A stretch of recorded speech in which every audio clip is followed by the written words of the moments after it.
Ok, el otro texto donde se habla del juicio general es 2 de Pedro capítulo 3, versículo 3 al 13. El tema de la sección de esta carta es obviamente la certidumbre de la promesa de la segunda venida. Ustedes recuerdan cómo Pedro dice que algunos se estaban burlando del hecho de que Cristo viene, pero Cristo no viene. Entonces esa es la burla. Así que el tema de este texto es la segunda venida del Señor. Que quede eso bien claro. Ok. El día del Señor dice que vendrá como ladrón en la noche, es equivalente a la segunda venida de Cristo. A lo largo de todo el Nuevo Testamento, el día del Señor es el día de la segunda venida de Cristo. El término Señor designa a Jesucristo a lo largo de todo este pasaje, de hecho, a lo largo de toda la carta sin excepción. La conexión entre la mención de la promesa del Señor y la sustitución día del Señor nos obliga a identificar los dos acontecimientos. Dice en el versículo 9, el Señor no retarda su promesa. ¿Quién es el Señor? Cristo. Según algunos la tienen por tardanza, sino que es paciente para con nosotros, no queriendo que ninguno perezca, sino que todos procedan al arrepentimiento. Pero el día del Señor vendrá como ladrón en la noche. O sea que obviamente se está equiparando el día del Señor con la venida del Señor. El tiempo de este juicio entonces es la segunda venida de Cristo. La conexión del versículo 7 con los siguientes versículos y cómo Pedro pasa inmediatamente del día del juicio a la promesa de la venida. Observa también que el versículo 10 es una referencia a la promesa de su venida. Y nos dice, compara el versículo 9 con Mateo 24, 43. Dice el versículo 9 otra vez, el Señor no retarda su promesa, sino que según algunos la tienen por tardanza, sino que es paciente, no queriendo que ninguno perezca, sino que todos procedan al arrepentimiento. Versículo 12, esperando y apresurándoos para la venida del día de Dios, que ya sabemos que es la segunda venida. ¿Y qué pasará? En el cual los cielos encendiéndose serán deshechos y los elementos siendo quemados se fundirán. Pero nosotros esperamos, según sus promesas, cielos nuevos y tierra nueva en los cuales mora la justicia. Cuando nosotros estudiamos los pasajes del Antiguo Testamento que hablan de los cielos nuevos y la tierra nueva, nosotros tenemos que interpretarlo. Ese es mi punto donde yo comencé la introducción, a la luz de estos pasajes claros del Nuevo Testamento que nos dicen que el cielo nuevo y la tierra nueva es el inicio de la eternidad. Y lo vamos a ver en un momento. El alcance de este juicio. ¿Quiénes serán juzgados? Es claramente universal, lo mismo que en Mateo 25, lo mismo que en Romanos 2. Eso es evidente con el paralelismo del diluvio que se encuentra en el versículo 6. Dice, por lo cual el mundo de entonces pereció anegado en agua. Y ahora dice versículo 7, pero los cielos y la tierra que existen ahora están reservados por la misma palabra, guardados para el fuego en el día del juicio y de la perdición de los hombres impíos. Hay un día del juicio que será la perdición de los hombres impíos. Versículo 10, pero el día del Señor vendrá como ladrón en la noche, en el cual los cielos pasarán con gran estruendo y los elementos ardiendo serán deshechos y la tierra y las obras que en ella hay serán quemadas. Versículo 12. Otra vez, esperando y apresurándoos para la venida del día de Dios, en el cual los cielos encendiéndose serán deshechos y los elementos siendo quemados se fundirán. Entonces, ¿cuál es el alcance de este juicio? Bueno, así como el agua anegó el mundo entero y todo el mundo pereció en el diluvio, lo que Pedro está diciendo es que el fuego arrasará con el mundo entero. Esto es universal. Esto no es un juicio local para entrar en el milenio.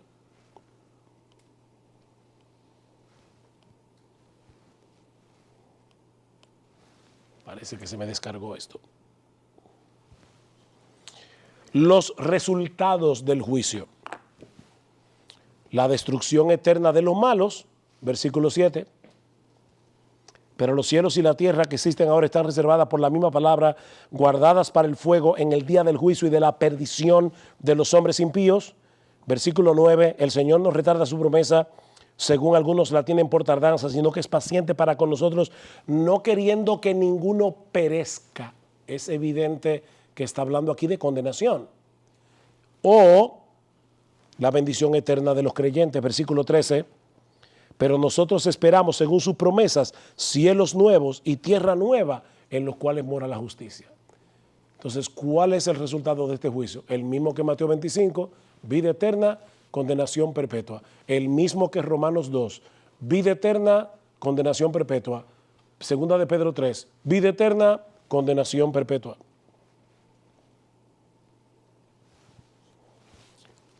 ¿Cuál es la escatología de Pedro?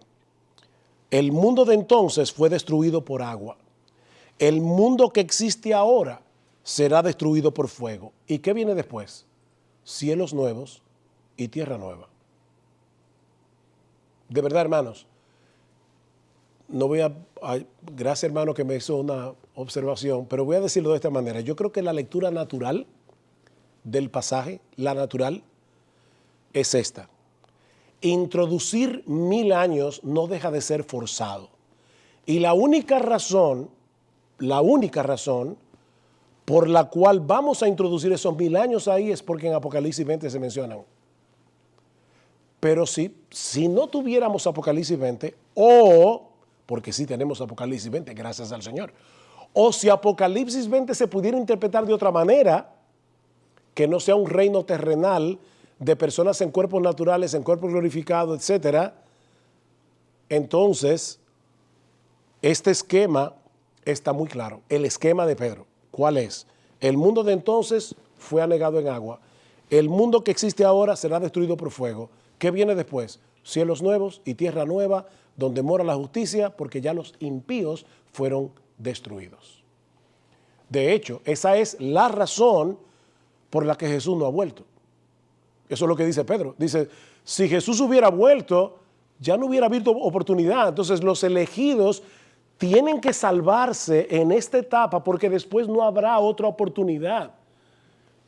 En el premilenialismo sí hay oportunidad, porque en el milenio todavía va a haber oportunidad para que personas en cuerpos naturales se conviertan. Pero lo que Pedro está diciendo es, no, precisamente ese es el problema.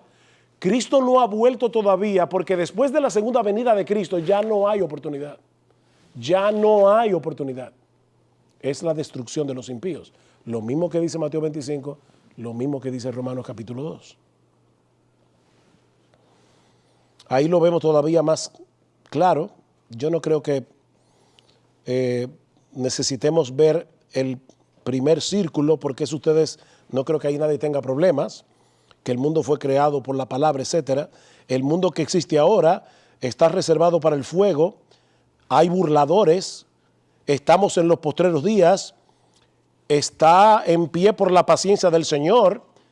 ¿Y cuándo será consumado el mundo que existe ahora? En la parusía, versículo 4, en el día del Señor, en el día de Dios, en el día del juicio, versículos 10 al 12. Ese es el punto final del mundo que existe ahora. ¿Y cómo será el nuevo mundo según la escatología de Pedro? Su carácter, cielos nuevos y tierra nueva, en los cuales mora la justicia, y su consumación no tiene fin, es el día de la eternidad. Es el día de la eternidad. Versículo 18. Antes bien, creced en la gracia y el conocimiento de nuestro Señor y Salvador Jesucristo. A Él sea gloria ahora y hasta el día de la eternidad. Y en el contexto, ¿cuándo comienza el día de la eternidad? Bueno, aparentemente, voy a decirlo así para ser cuidadoso, en el día de la segunda venida, después que se lleve a cabo el juicio de los creyentes y de los incrédulos. Ese nuevo cielo y nueva tierra ya no tiene consumación, porque es el día de la eternidad. No tiene fin, gracias al Señor. Conclusiones generales, afirmaciones de estos pasajes. El tiempo del juicio venidero es la segunda venida de Cristo. Los resultados del juicio venidero son vida eterna y castigo eterno. El alcance del juicio es absolutamente universal.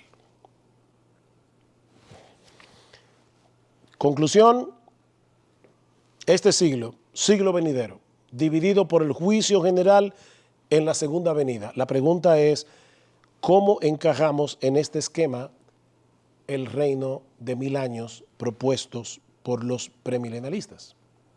A mí se me invitó, ¿verdad?, aquí a defender mi postura, y eso es lo que estoy haciendo, respetuando los que tienen una postura diferente, pero lo que estoy diciendo es, este esquema, como lo hemos presentado, y viendo los textos bíblicos que hablan del juicio general, no da lugar a un reino terrenal de 1000 años. Con eso llegamos a la sesión 3. ¿Qué hemos visto hasta ahora?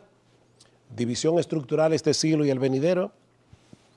La línea divisoria, el juicio general, el alcance de ese juicio, todos los hombres, el tiempo, la segunda venida, los resultados, vida eterna y condenación perpetua. Eso es lo que hemos visto hasta aquí. Ahora vamos a entrar a hablar acerca del reino. El concepto del reino. Primero, la definición del reino. La palabra reino tiene un problema en nuestras mentes en español. Y es que cuando nosotros pensamos, por ejemplo, en el Reino Unido, hay un territorio en el cual la reina Isabel II es monarca. Entonces, cuando nosotros pensamos en un reino, nosotros pensamos en un espacio geográfico. Pero cuando la Biblia usa la palabra reino, más bien está hablando de la autoridad de Dios sobre todo el universo que Él ha creado. En esa autoridad, los creyentes nos sometemos gozosa y voluntariamente al reino de Dios, mientras que los impíos rechazan la autoridad del Dios del reino. Así que no pensemos en un espacio geográfico como el Reino Unido de Inglaterra, Irlanda, Escocia. No, estamos hablando de la autoridad real, no en contraposición a falsa, sino real de realeza. O sea, lo que sería royalty, ¿cómo se dice? O sea, ¿cómo diríamos eso? La autoridad de realeza de Dios sobre todo el universo que Él ha creado. Esa es la definición del reino. El Señor ha establecido su trono en los cielos y su reino domina sobre todo. La definición del reino, la soberanía de Dios sobre todas las cosas. La esfera de la salvación.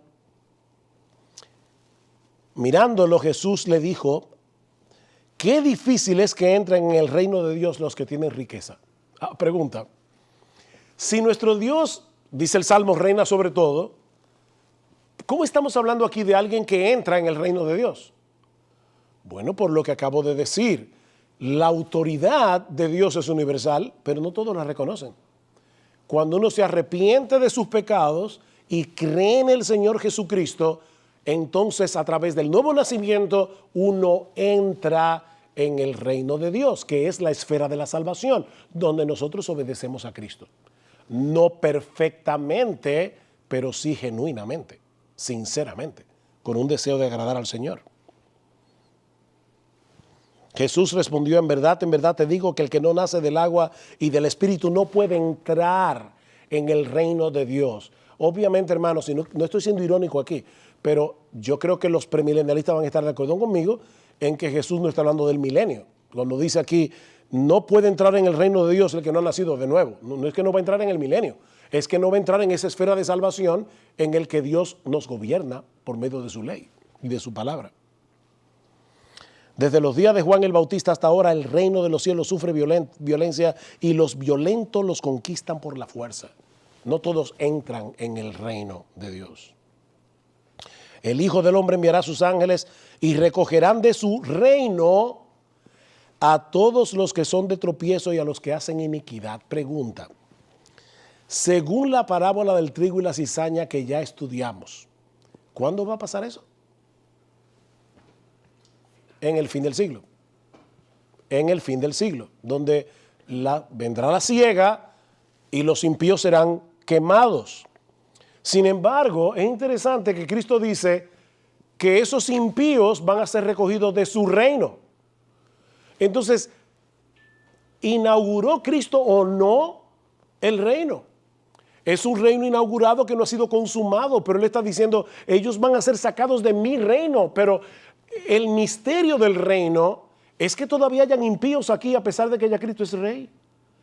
Porque los judíos no podían entender eso a la luz del Antiguo Testamento. Ellos creían como Juan el Bautista, viene el Mesías, el hacha está puesta a la raíz de los árboles, la cizaña será apartada del trigo, la cizaña será quemada y el trigo será puesto en el granero. Y lo que Cristo enseña en la parábola del trigo y la cizaña es el misterio de que hay un valle entre el reino iniciado y el reino consumado, el tiempo de la siembra y el tiempo de la siega. Ese es el misterio. Por eso yo les decía que la parábola del trigo y la cizaña tiene el problema de que no tiene ningún problema. Porque ¿en qué sentido eso era un misterio? En el sentido que lo estamos diciendo ahora. Es del reino que estas personas van a ser recogidas. ¿Cuándo? En la segunda venida de Cristo. Dios siempre ha poseído el derecho regio. Esa era la palabra que estaba buscando ahorita. Dios siempre ha poseído el derecho regio a ser obedecido por sus criaturas. Dios, como soberano creador, siempre ha poseído la omnipotencia para mantener tales derechos. Dios siempre ha mantenido esos derechos en el cielo, el trono del universo. Dios siempre ha ejercido una providencia regia sobre todas las cosas, de tal manera que todo ocurre por medio de y de acuerdo con su propósito y decreto soberano. Yo espero que nadie aquí en este salón niegue eso. Nuestro Dios es rey. No va a ser rey. No, Él es rey. Y Él hace todas las cosas, Efesios capítulo 1, versículo 11, conforme al designio, conforme al propósito, conforme al decreto de su soberana voluntad. El carácter del reino. El reino de Dios es eterno. Daniel 4, 34 al 35. Eso es lo que dice Nabucodonosor. Su reino no tendrá fin. El reino de Dios es escatológico.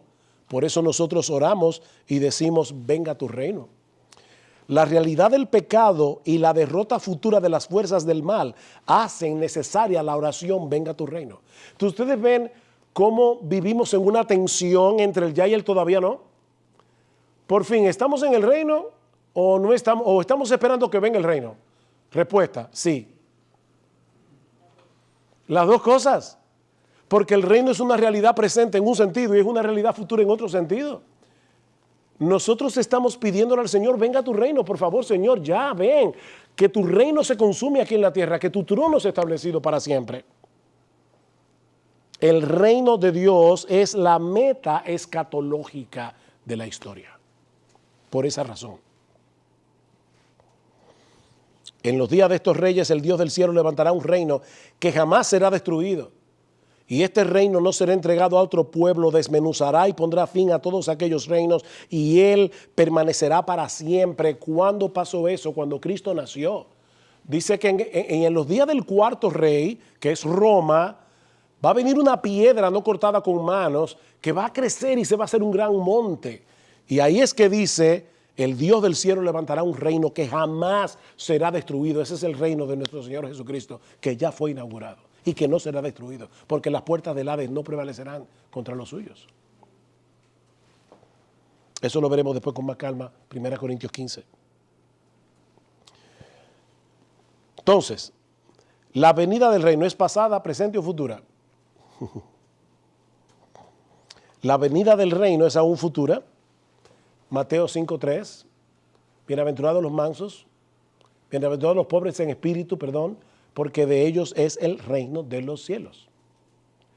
Bienaventurados sois cuando por mi causa os vituperen y os persiguen y digan toda clase de mal contra vosotros mintiendo. Gozaos y alegraos, porque así persiguieron a los profetas que fueron antes que vosotros, pero vuestro galardón será grande. ¿En dónde? En el reino de los cielos. Y así podemos citar Lucas 21, Lucas 22. Sin embargo, las Escrituras también dan a entender que la venida del reino ya tuvo lugar y que el reino es una realidad presente. Las dos cosas. Por ejemplo, la derrota de Satanás, Mateo capítulo 12. Y de paso, aquí voy a decir algo bien profundo. Yo sé que están cansados, pero Mateo 12 está antes de Mateo 13. Y después de Mateo 11. Wow. Ahora, ¿por qué eso es importante? ¿Qué pasó en Mateo 11? Juan el Bautista pregunta, ¿eres tú el que habrías de venir o tenemos que esperar a otro? Porque el concepto que él tenía del reino no encajaba con el hecho de que él estaba en prisión. Mateo 12, antes de que Cristo dijera las parábolas del reino, donde va a explicar el misterio, escuchen lo que pasa. Mateo capítulo 12, versículos 28 al 29. Ustedes conocen el pasaje. Cristo sacó un demonio y ¿de qué acusaron al Señor? Bueno, sí, tú sacas demonios por el príncipe de los demonios. Respuesta del Señor, versículo 28. Pero si yo, por el Espíritu de Dios, echo fuera a los demonios, ciertamente ha llegado a vosotros el reino de Dios. Porque ¿cómo puede alguno entrar en la casa del hombre fuerte y saquear sus bienes si primero no le ata y entonces podrá saquear su casa? ¿Qué está diciendo Jesús aquí? Él está diciendo, es por el dedo de Dios o por el poder del Espíritu de Dios que yo estoy echando fuera demonios. ¿Y eso qué significa? Que Satanás está perdiendo terreno.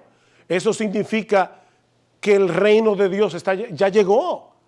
Y por lo tanto, todos aquellos que se convierten a mí están entrando en mi reino. Así que el reino es una realidad presente porque ciertamente Cristo estaba sacando fuera demonios por el poder del Espíritu Santo, no por el poder de Belcebú. Lo vemos en la enseñanza del reino, Lucas 16, 16.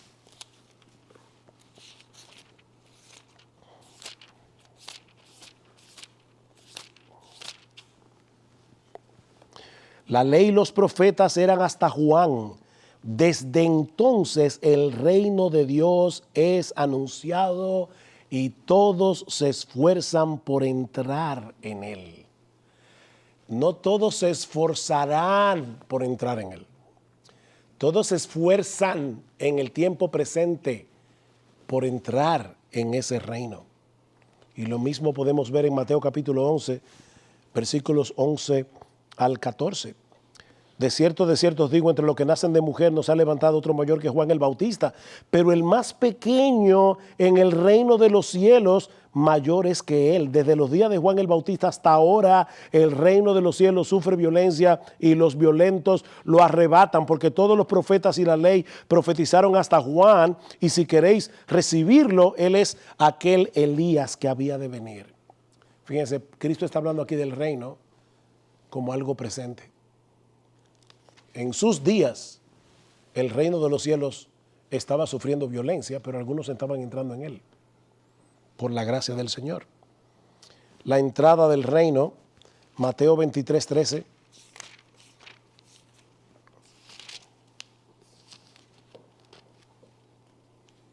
Mas hay de vosotros, escribas y fariseos hipócritas, porque cerráis el reino de los cielos delante de los hombres. Si el reino es una realidad únicamente futura, ¿cómo Cristo pudo haber acusado a los fariseos de que ellos con su legalismo estaban cerrando la puerta al reino de los cielos? La presencia del rey demuestra que el reino ya llegó. Mateo 21, versículos 4 y 5. Y reitero, hermanos, yo sé que son muchos textos bíblicos, pero si no lo hacemos de esa manera, cualquiera puede pensar, bueno, eso es, tú lo estás sacando de yo no sé de dónde, pero lo estamos sacando de la Biblia. Mateo 21, versículos 4 al 5, dice, todo esto aconteció para que se cumpliese lo dicho por el profeta cuando dijo, decita la hija de Sión, he aquí tu rey viene a ti. El que entró el domingo de Ramos por Jerusalén fue el rey. Y por lo tanto, él trajo consigo el reino. Porque lo que hace el reino una realidad es que el rey esté ahí. Y el rey ya vino. Mateo 18, 36 dice, tú dices que yo soy rey, yo para eso he nacido. Le dice Jesús a Pilato. La predicación de los apóstoles, hermanos, ¿qué predicaban los apóstoles? Bueno, vamos a ver. Romanos capítulo 14, versículo 17. Bueno, deben comenzar por Hechos 28. ¿Cómo termina Hechos? Bueno, dice que Pablo permaneció 2 años enteros en una casa alquilada y recibía a todos los que a él venían, predicando el reino de Dios y enseñando acerca del Señor Jesucristo abiertamente y sin impedimento. ¿Qué predicaba Pablo? El reino de Dios. Alguien puede decir, bueno, él estaba predicando el milenio. Bueno, yo tengo un problema con eso. Vamos ahora a Romanos capítulo 14, versículo 17.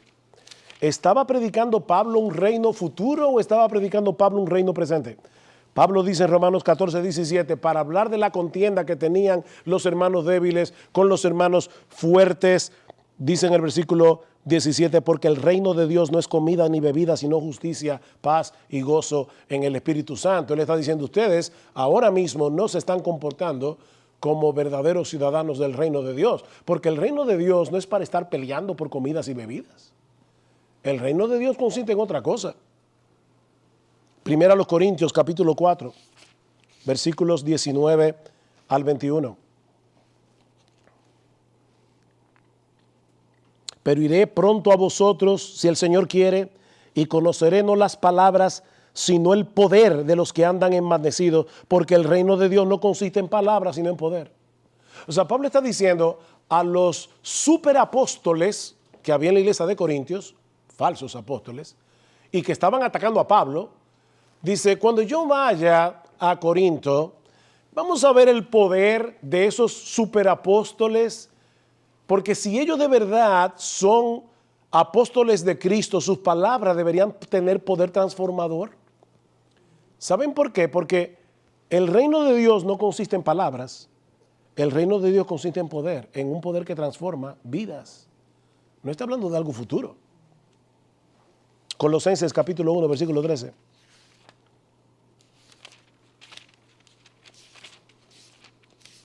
Ese texto que voy a citar ahora, me voy a tomar la molestia de leerlo de mi Biblia, porque es tan claro, el cual Dios nos ha librado de la potestad de las tinieblas y trasladado al reino de su amado Hijo.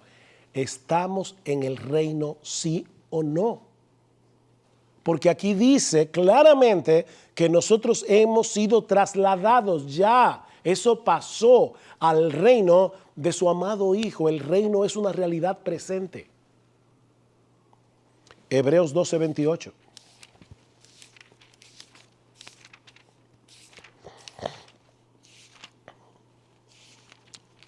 Y noten, hermanos, que estamos citando textos de tantos lugares, de los evangelios, de las cartas de Pablo, de las cartas generales, porque esta es una enseñanza que permea todo el Nuevo Testamento. Así que, recibiendo nosotros un reino inconmovible, tengamos gratitud. Habiendo recibido un reino inconmovible, tengamos gratitud. Y mediante ella sirvamos a Dios agradándole con temor y reverencia. Ya nosotros recibimos esa bendición, recibimos ese regalo. Sirvamos a Dios.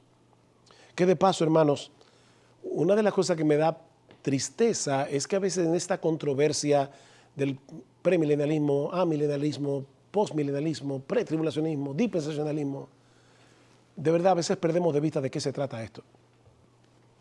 Nosotros fuimos salvos por la gracia de Dios y el amor de Cristo debe constreñirnos a vivir para Él. Nosotros podemos saber todos los esquemas escatológicos y todos los cuadros y todos los esquemas. Si al final de cuentas eso no me está moviendo a amar más a mi Señor y a vivir para Él, de verdad, hermanos, eso no sirve de nada. Eso no sirve de nada. Tengamos gratitud y mediante ella sirvamos a Dios. La entronización del rey. ¿Cómo sabemos que estamos en el reino? Bueno, porque nuestro rey está en su trono. Hechos capítulo 2, versículo 29. Hechos capítulo 2, versículo 29.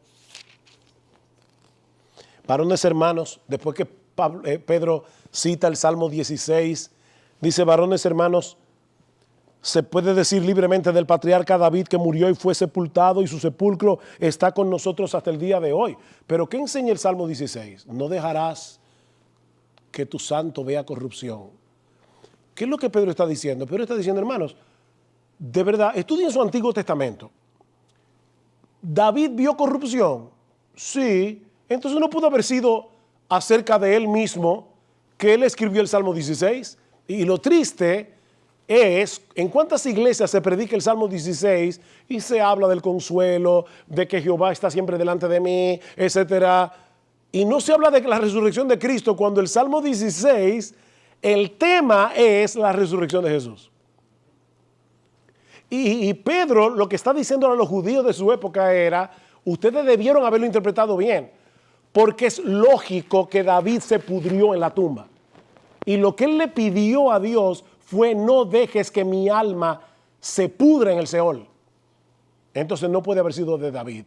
Ahora escuchen lo que dice Pedro. Se os puede decir libremente que David murió, fue sepultado y su sepulcro está con nosotros hasta el día de hoy.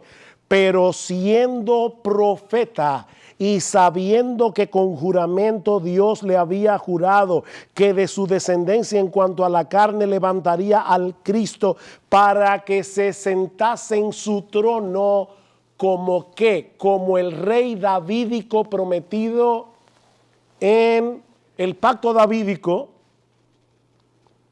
viéndolo antes, habló de la resurrección de Cristo, que su alma no fue dejada en el Hades, ni su carne vio corrupción. A este Jesús resucitó Dios, de lo cual todos nosotros somos testigos. Así que, exaltado por la diestra de Dios y habiendo recibido del Padre la promesa del Espíritu Santo, Él ha derramado esto que vosotros veis y oís. Porque David no subió a los cielos, pero él mismo dice, dijo el Señor a mi Señor, siéntate a mi diestra hasta que ponga a todos tus enemigos por estrado de tus pies. Sepa pues ciertísimamente toda la casa de Israel que a este Jesús, a quien vosotros crucificasteis, Dios le ha hecho Señor y Cristo.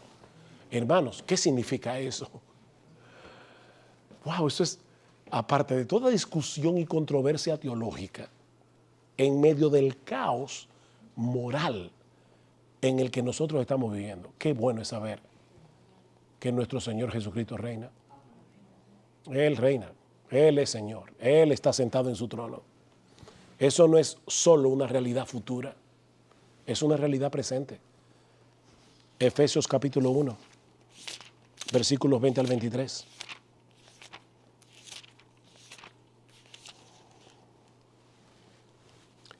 La cual operó en Cristo, el poder que operó en nosotros para salvarnos. Alguna gente cree como que creer es algo tan sencillo. Dice, no. El poder que operó en nosotros para salvarnos es el poder que operó en Cristo, resucitándole de los muertos y sentándole a su diestra en los lugares celestiales, sobre todo principado y autoridad y poder y señorío y sobre todo nombre que se nombra no solo en este siglo, Él está reinando en este siglo, sobre todo poder, autoridad, señorío en este siglo, sino también en el venidero. Nuestro Señor es Rey. El tema de las parábolas es indiscutiblemente la venida del reino. De verdad, hermanos, si quieren, tómenle una foto para poder avanzar. Alguien me preguntó, ¿vamos a llegar a Apocalipsis 20? Y yo le dije, bueno, espero llegar ahí.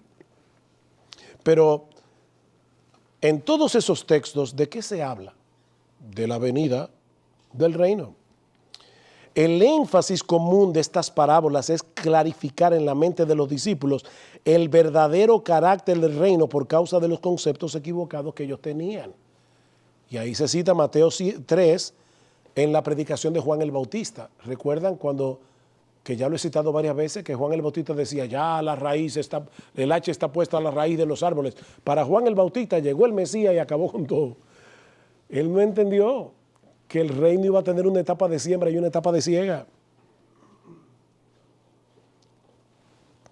Parábola del sembrador. La presencia del reino es consistente con el rechazo de la palabra y la consecuente falta de frutos en la vida de algunos que la oyen. Algunos pueden decir, ¿cómo es posible que ya estemos en el reino, que el rey esté reinando y que algunos rechacen la palabra? Bueno, la parábola del sembrador nos aclara eso. La presencia del reino es indicada y vindicada por los increíbles frutos que da la palabra en aquellos que la recibe, a 30, a 60 y a 100 por uno. Eso es una cosecha no inusual, no casi imposible en los días del Señor, tener una cosecha a 30, a 60 y a 100 por uno. Pero ese es el poder del rey en aquellos que reciben la palabra. La parábola del trigo y la cizaña, como ya vimos, esta parábola indica que el reino de Dios viene en dos etapas: el tiempo de la siembra, donde crecerán tanto el trigo como la cizaña juntos durante el tiempo del reino, y el Mesías vino como sembrador. El Señor está sembrando la palabra a través de sus mensajeros. El tiempo de la cosecha, donde el Mesías vendrá como segador en la venida del reino. Y ahí no habrá chance para salvación de nadie. Vino el segador. ¿Y qué va a pasar? La cizaña será quemada en fuego y el trigo de Dios, los discípulos verdaderos del Señor, reinarán, dice que resplandecerán como el sol en el reino de su Padre. Parábola de la red. Nosotros tenemos una primera etapa de recoger peces y una segunda etapa donde lo malo es echado fuera. ¿Cuándo? Cuando los ángeles apartarán a los malos de los buenos, y Cristo dice, eso va a ocurrir al final del siglo, en el fin del siglo, lo que separa este siglo del venidero. Mientras tanto, tanto el malo como el bueno coexisten juntos. Parábola del tesoro y la perla. El reino está presente en una forma escondida e inesperada. Es un tesoro escondido en un campo y hay algunos buscando la perla. Jesús nos dice que para poseer este reino escondido debe haber un sacrificio total. Vende todo lo que tienes y compra la perla, pero vale la pena. Pero ese reino está escondido. El impío no lo ve. O sea, el impío nos ve a nosotros como los pobres cristianos. Ellos no nos ven como personas que somos ciudadanos del reino de los cielos. No, porque ese reino, ese es el punto de esta parábola, está escondido todavía. Hermanos, ustedes se dan cuenta por qué Cristo dijo, les voy a enseñar el misterio del reino de los cielos, porque estos detalles no estaban en la mente del judío común. Ellos esperaban que el Señor iba a venir en un caballo blanco, iba a aplastar al imperio romano y los judíos iban a reinar sobre el mundo entero. Dicen, no, ese reino está, pero en una forma escondida. No está visible todavía de esa forma. Parábola de la semilla de la mostaza y la levadura. Jesús afirma que su insignificancia presente y aparente de sí mismo y de sus discípulos no es obstáculo para la presente manifestación del reino, el cual un día tendrá dominio supremo. La presente manifestación del reino puede verse como una semilla de mostaza con un poco de levadura. Un día el reino crecerá de una pequeña semilla de mostaza a un gran árbol, o ese poco de levadura le dará toda la masa. Y eso no es postmilenialismo, porque Cristo dice claramente que será cuando el Hijo del Hombre venga en su gloria. Eso no se va a lograr por el hombre. No es el hombre que va a lograr eso, es Cristo cuando regrese en gloria. Entonces, en conclusión, la fase inaugural del reino, Mesías como sembrador, mezcla de bien y mal, el sacrificio total es necesario, la palabra del reino es predicada, la palabra infructífera en muchos, pero fructífera asombrosamente en otros, y un increíble crecimiento del reino. ¿Quién pudo pensar en el siglo I, cuando el Señor Jesucristo murió en una cruz, o cuando en el aposento alto habían 120 personas, que la iglesia de Cristo iba a llegar donde llegó?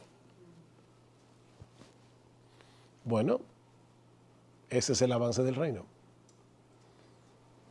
La fase consumada del reino, el Mesías viene como segador, la separación del justo del malo, el castigo del malo, la gloria del justo, las naciones traídas bajo un reino.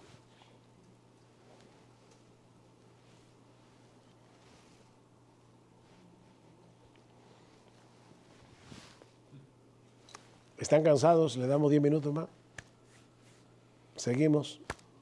Narciso, ¿qué hacemos? Seguimos.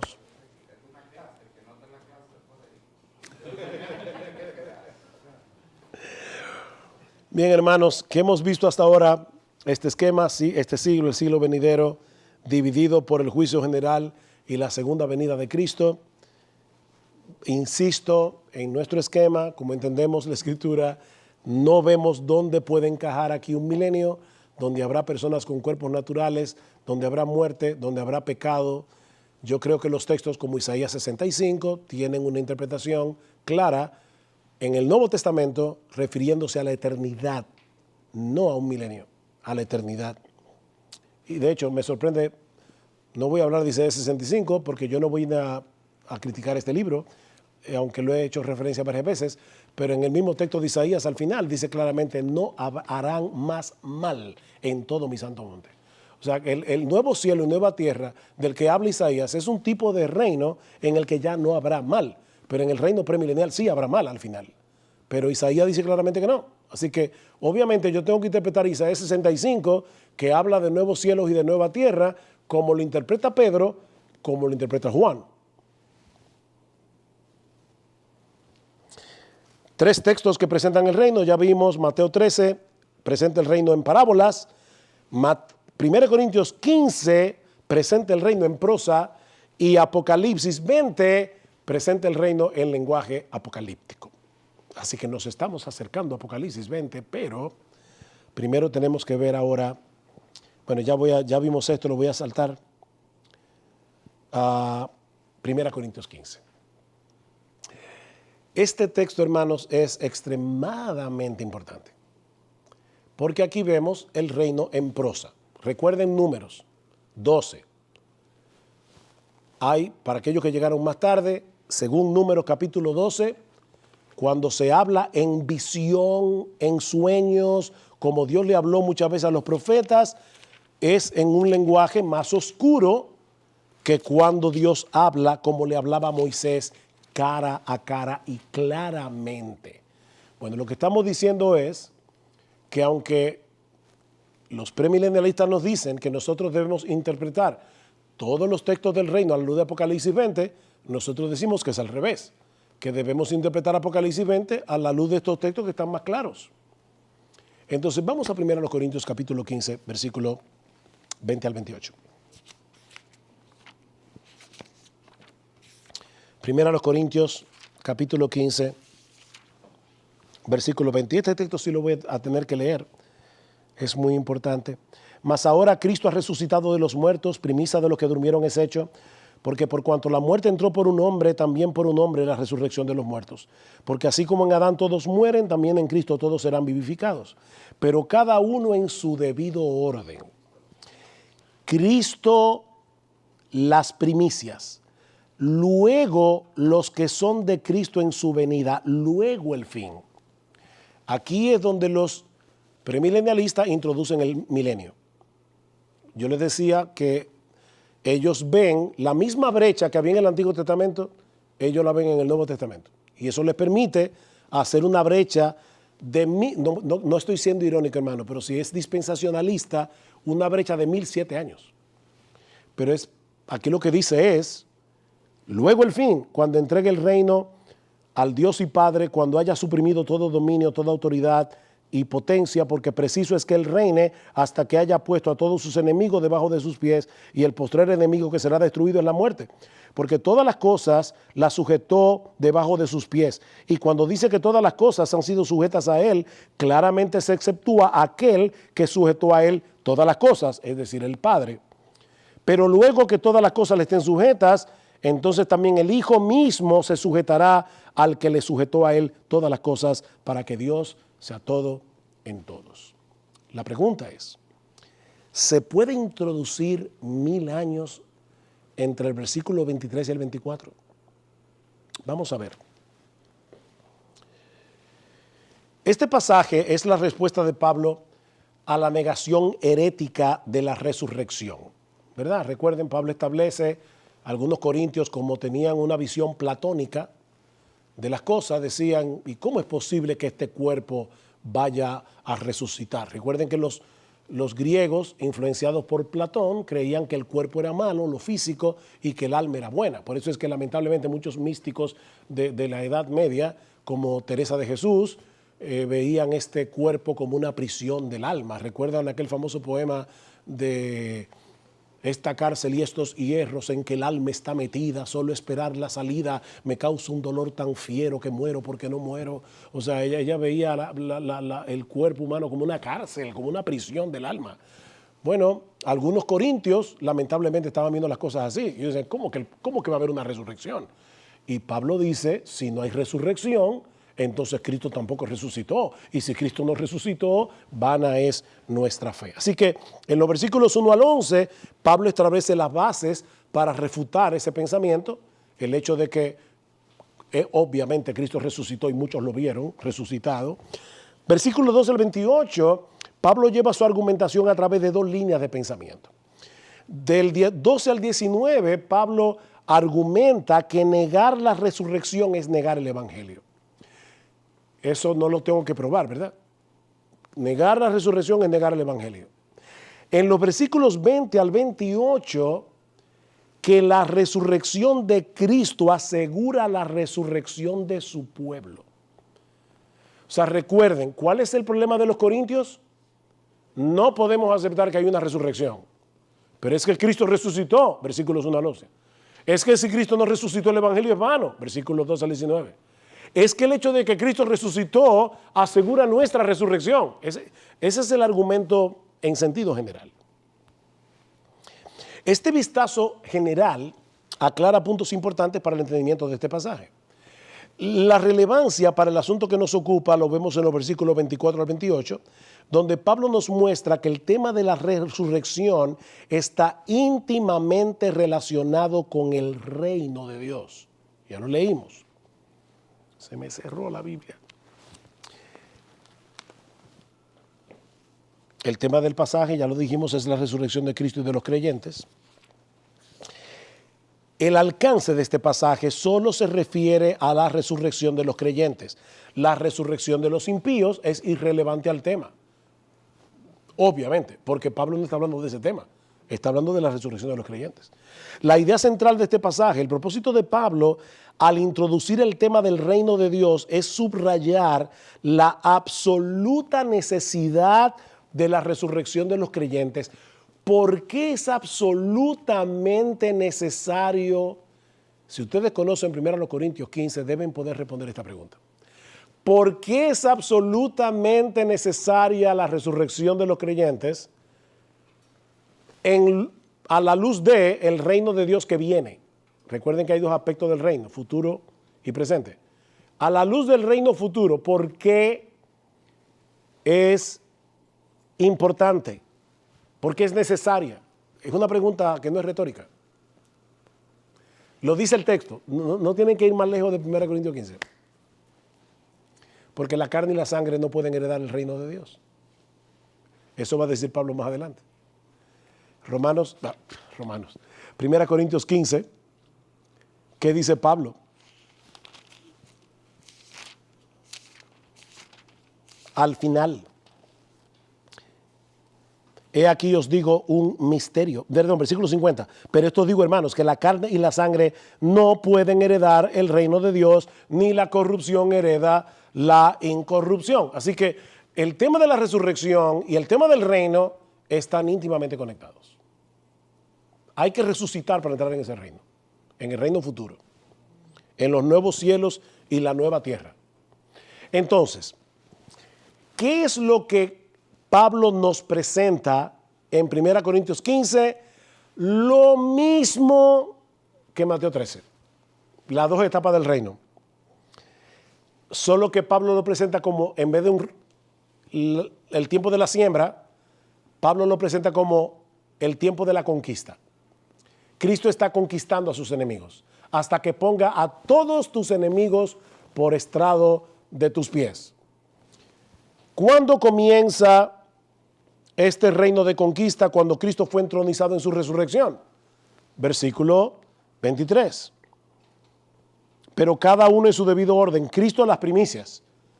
Ya sabemos por otros textos del Nuevo Testamento que cuando Cristo resucitó, ¿qué hizo? ¿Se quedó en Palestina dando vueltas?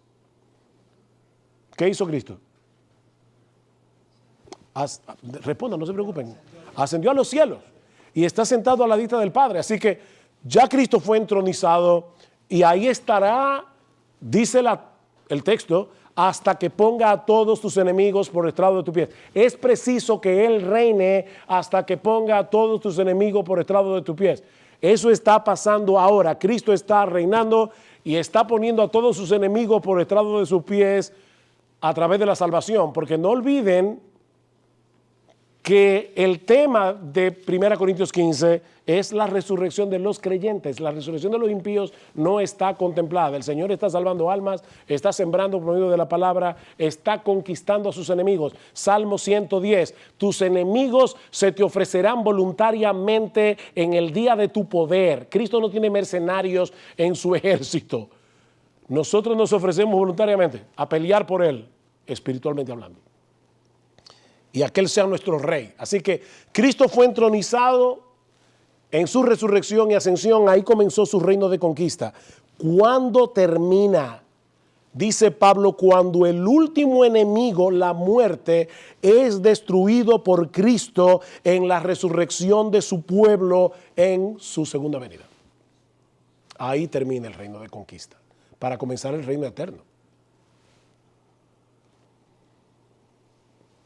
Fíjense, reino de conquista, lamentablemente mi papelito se ve, así que lo voy a hacer con el lápiz, con el dedo, perdón. Bueno, ustedes lo ven ahí. Reino de conquista corresponde con este siglo. El juicio en general, segunda venida, viene el siglo venidero, donde encajamos en este esquema el reino de los 1000 años propuesto por los premilenialistas. Bueno, Matt Waymeyer dice, porque hay un gap, hay una brecha entre el versículo 23 y el versículo 24, y por eso dice luego el fin, 1000 años después. O sea, lo que dice es, Cristo las primicias, los que son de Cristo en su venida, y 1000 años después, el fin. Pero eso tiene un problema.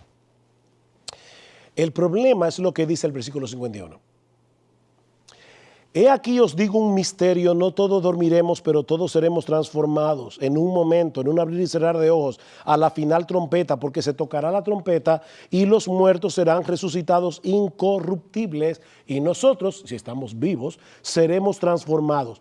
Porque es necesario que esto corruptible se vista de incorrupción y esto mortal se vista de inmortalidad.